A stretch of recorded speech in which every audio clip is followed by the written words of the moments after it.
Similarly xylem के अंदर भी क्या होगा, डिफरेंट डिफरेंट टिश्यूज जो हैं वो मिल जाएंगे और साथ में एक पर्टिकुलर फंक्शन परफॉर्म करेंगे, that is water conduction. Hello everyone, welcome to Plutus STEM. My name is Kushmeet Kaur and I will be teaching you biology. In today's class, we are going to discuss about the permanent tissue.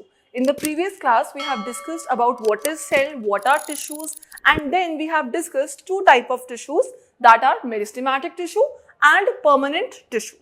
In the previous class, we have also discussed the types of meristematic tissue such as apical meristem, intercalary meristem and lateral meristem. As well as we have discussed about the primary growth and secondary growth. In today's class, our focus will be on the permanent tissue. ठीक है? So let's classify permanent tissue first. Permanent tissues are the differentiated meristematic tissue. अब ये कौन सी term है differentiation? जब हम term use करते हैं differentiation, it is different from division. It is not a division. First, this you have to understand. Differentiation का मतलब है loss of division and gain of function. जैसे तुम 10th क्लास में you are searching for all the subjects, you are learning English also, Hindi also, biology also, everything, but in 11th class you pick a particular stream. Similarly, the meristematic cells are the ones which are actively dividing. They do not have a particular function, but later on they differentiate themselves, and the meaning of differentiation is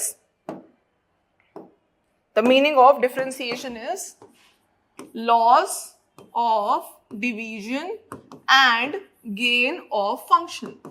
तो differentiate करके permanent cells कौन से sales हैं जिनके पास एक proper function है and these cells do not divide. नाम से ही लग रहा है पता, दे आर परमानेंट, राइट? तो जो परमानेंट टिश्यू है मेरे वो दो में डिवाइडेड है. Either it can be simple permanent tissue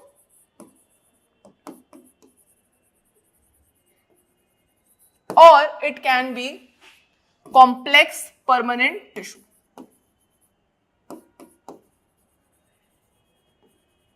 ठीक है, देखो अब जो सिंपल परमानेंट टिश्यू है, सिंपल से क्या मतलब है? सिंपल से मतलब है कि ये परमानेंट टिश्यू सिर्फ एक तरीके के सेल से मिलकर बने हैं. They are made up of only single type of cell that are known as permanent, simple permanent tissue. ठीक है, in the case of complex permanent tissues, these tissues are made up of more than one type of cells. Like for example, in the case of permanent tissue, we will study about simple में parenchyma, collenchyma. ठीक है, तो जो parenchyma tissue के sales होंगे वो सारे sales जो है वो एक जैसे होंगे.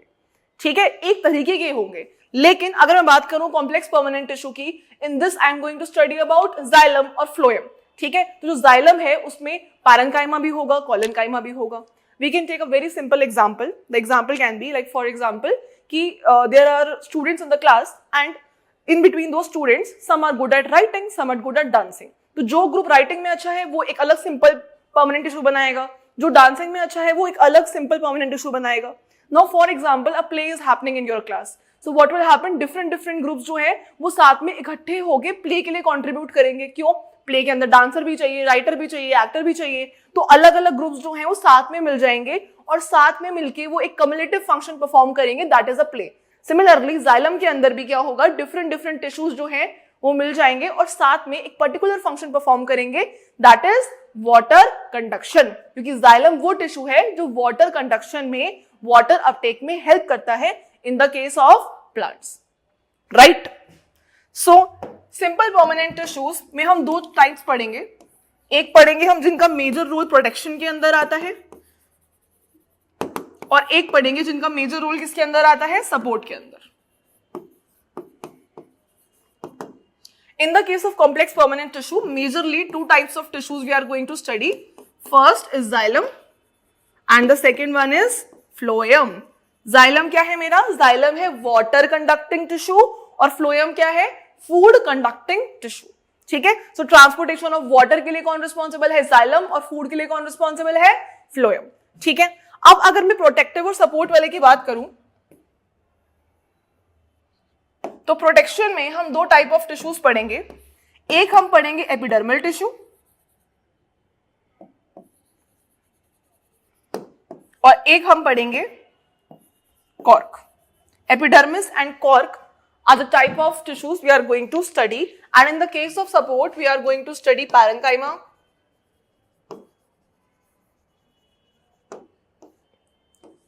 Collenchyma and sclerenchyma. ठीक है, तो एक बार फटाफट सम अप करते हैं। हमने क्या स्टार्ट किया? Permanent tissue. Permanent tissues which are made up of similar type of cells are known as simple permanent tissue. The ones which are made up of different type of cells are known as complex permanent tissue. In the case of simple permanent tissue, some are going to play the protective role and some are going to play the supportive role. ठीक है, protection में कौन आ जाएगा? Epidermis and Kock cover करेंगे हम। And in the case of your support we are going to cover parenchyma, sclerenchyma and collenchyma. ठीक है, in the case of your complex permanent tissue we are going to cover xylem and phloem. Today's class will be specifically for the protective permanent tissue which are belonging to the simple permanent tissue. ठीक है, तो हम start करते हैं simple permanent tissue से। This I have already summed up that simple permanent tissue is going to have what? They are going to have similar type of cells. The first we are going to study is epidermis.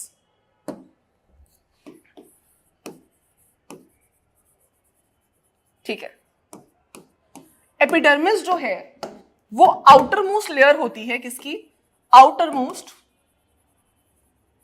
Layer which is a protective layer.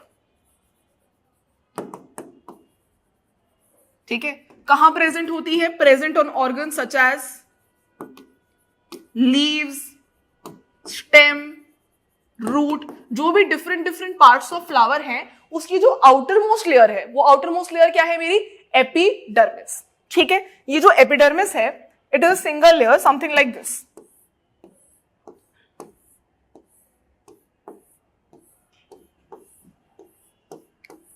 This is my layer of epidermis. ठीक है, अब इस epidermis की जो layer है इसके ऊपर एक एक्सटर्नल कोटिंग होती है। कैसी coating? There will be a extra coating on this epidermis layer and this coating is of cuticle. This is of cuticle. ये है मेरी epidermis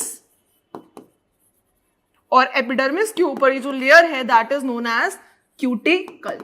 अब जो ये layer है cuticle, it is made up of a waxy substance known as cutin.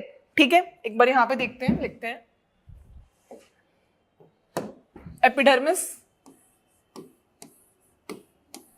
उसकी ऊपर वाली लेयर क्या थी? Cuticle.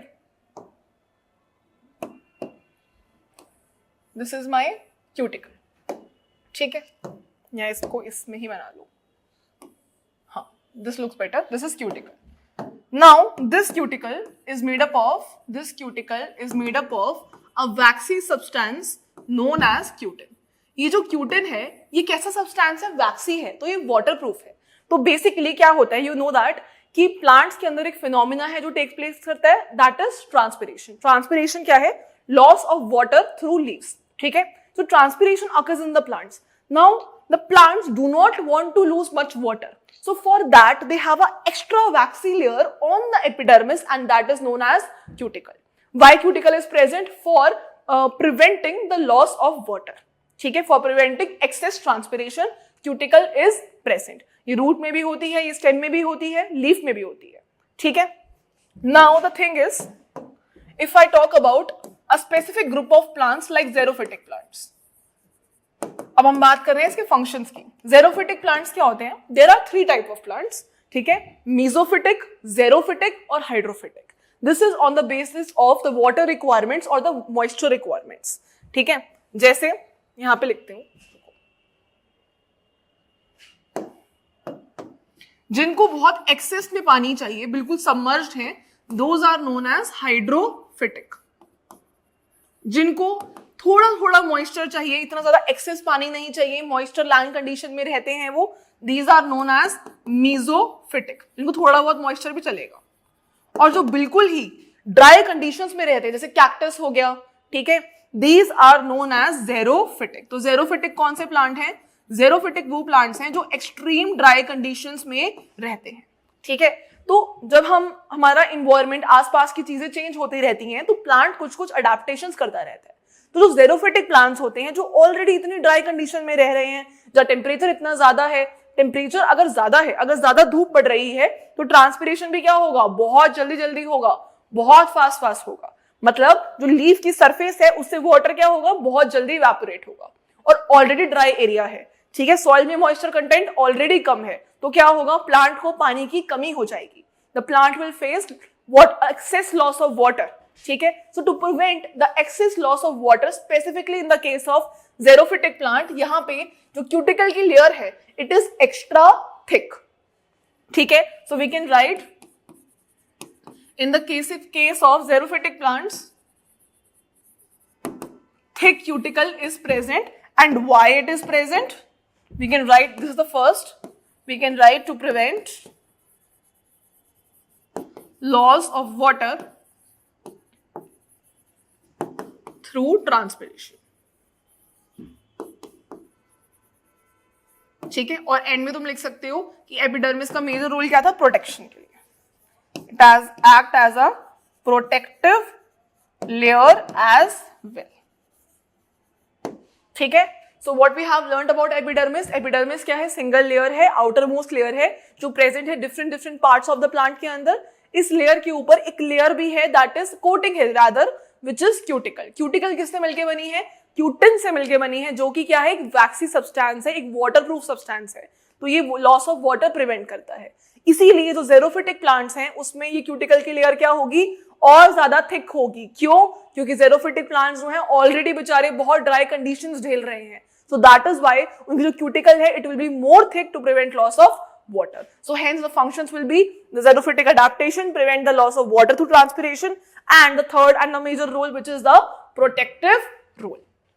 Okay, now the next one is a structure present in the epidermis and that is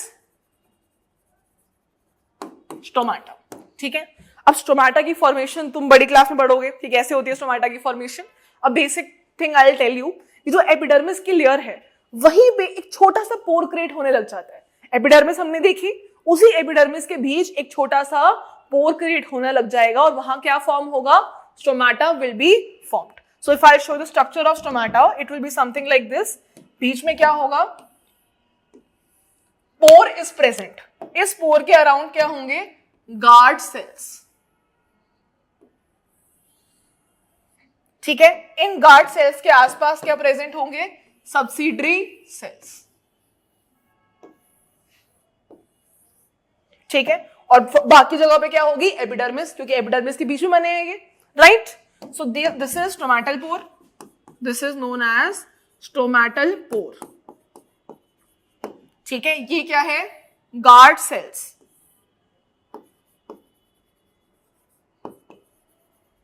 okay. ये क्या है, subsidiary sales,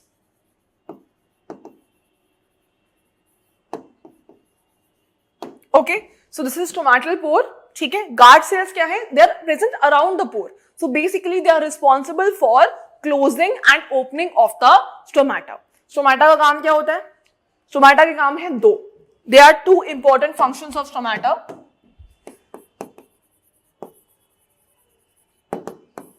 The first function is exchange of gases like carbon dioxide, oxygen. It occurs through stomata. And the second function is transpiration. Water का loss also occurs through stomata. ठीक है. तो कब gaseous exchange होगा, कब transpiration होगा, who will decide, the plant will decide, and who will take the action, guard cells. Guard cells जो हैं या तो वो टर्जिड हो जाते हैं, सख्त हो जाते हैं, तो मेरा स्टोमेटा खुल जाता है. अगर वो फ्लैसिड हो जाए, जैसे बैलून है, बैलून फुलाया तो बैलून हार्ड हो गया, ठीक है. सपोज करो दो बैलून है तो ऐसे हो गए, बट अगर हम हवा निकाल दें तो ये फ्लैसिड हो जाएंगे और कुछ ऐसे हो जाएंगे, ठीक है. तो स्टोमेटा जो है वो क्या है, स्टोमेटल अपैरेटस में अगर हम काउंट करेंगे, we have stomatal pore, guard cells and subsidiary cells. Together they form the stomatal apparatus, ठीक है. उसके अलावा ये जो गार्ड सेल्स हैं, they are responsible for closing and opening of the stomata, and the functions of stomata are exchange of gases and they have a role in transpiration as well. Okay, okay. Now let's cover the other one which is cork और phellem. तो cork क्या है, cork is also a protective layer. Cork से कुछ याद आ रहा है, we have learned already कि cork cell was seen by Robert Hooke when he was discovering the cell. He discovered a dead cell and that was a cork cell, right?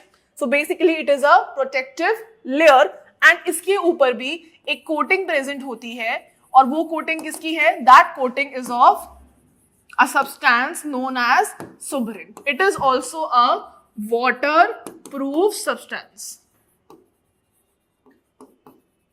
ठीक है, so that is why it provides protection also as well as mechanical support to my plant.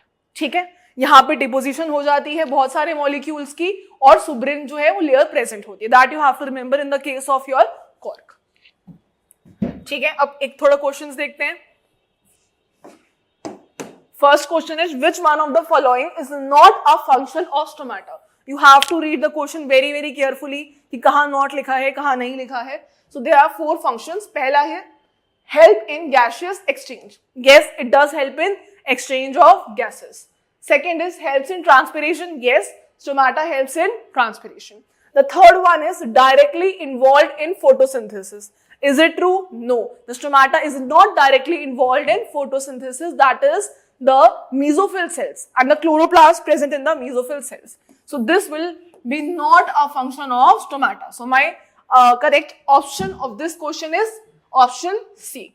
The next one is which of the following statements are correct about the meristematic tissues. So if you can recall it, let's read.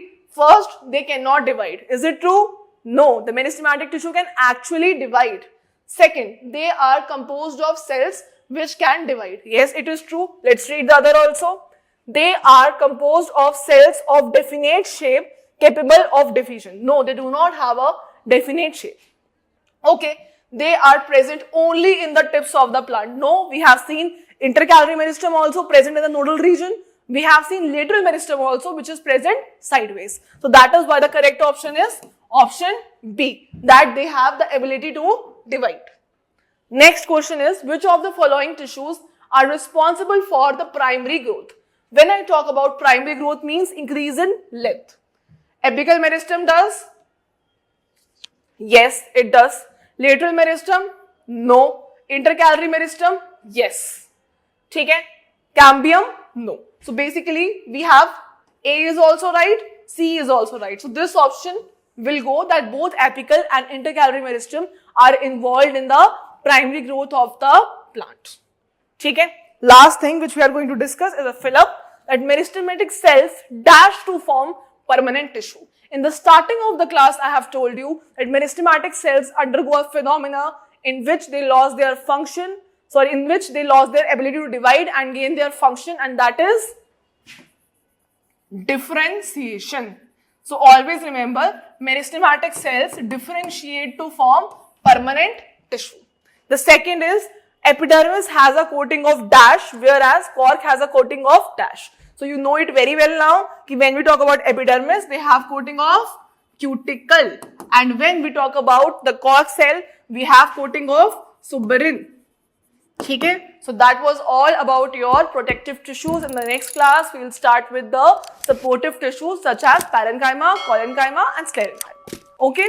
Thank you.